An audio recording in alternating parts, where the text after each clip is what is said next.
what America does. America has culturally terraformed half the world. And it's really interesting how America has literally done what Rome did, but instead of using a military, although we have that, and we've used it, and we have used it, but we've semi-conquered a lot of places just by being around them and being so loud that they start looking like us. And flexing our economic muscles. That's really what's happened. Yeah.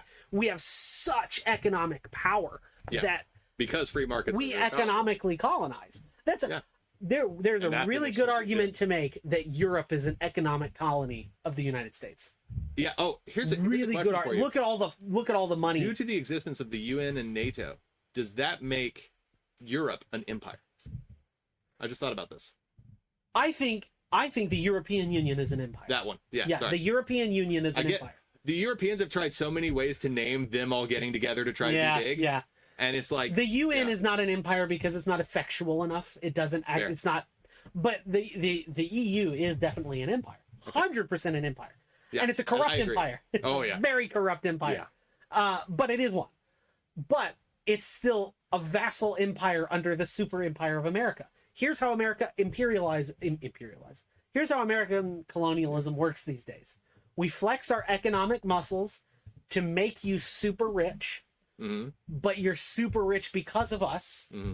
We can turn the faucet off if we want to. We'll suffer for it too, but we can do it. Yeah. And also, we have a giant nuclear umbrella. Yep. And we say, you can come under here, but there are requirements. Yep. Now, the problem is that we've created this system of imperialism post-World War II, but it's been managed so poorly that we're basically giving the nuclear umbrella away for free.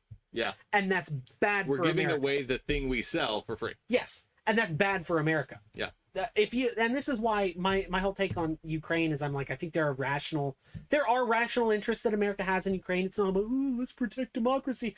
Ukraine is a democracy in the same way that Russia is a democracy. Yeah. They're both just horrible. They've already postponed the election. I know. It's Zelensky is basically Putin who doesn't execute his political opponents, and even then, I guess we don't know for sure. We don't. But I feel like step number one to not being a democracy anymore is postponing elections. Yes. And then you just keep postponing it until you die of old age. We'll get to it. Yeah. And then your son becomes in charge, and now you're not a democracy anymore. So I'm not one of these guys like, we need to protect democracy in Ukraine. Yeah. But there are Ukraine produces, I think, 30% of the world's food. Yeah.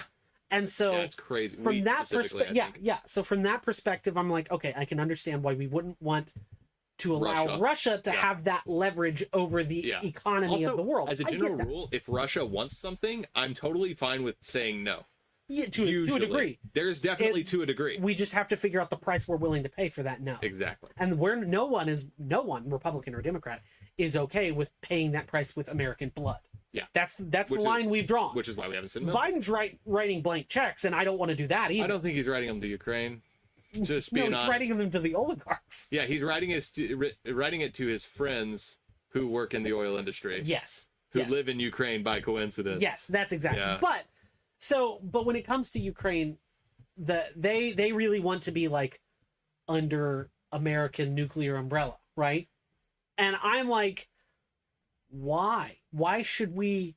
You're gonna have to present a case as to why we should let you under. Yeah, we're not just gonna let you under for free. Yeah, we're not just gonna let you under out of altruism. Give us capitalists here. Yeah. Now, granted, if you say, okay, if you let us under the umbrella here, we're gonna make sure that your enemies aren't going to be able to manipulate the food market, and we're going to give you good food prices, and we're going to give you a nice forward operating base against your enemies and blah. Okay, there are some rational arguments to be made, although none of that has happened.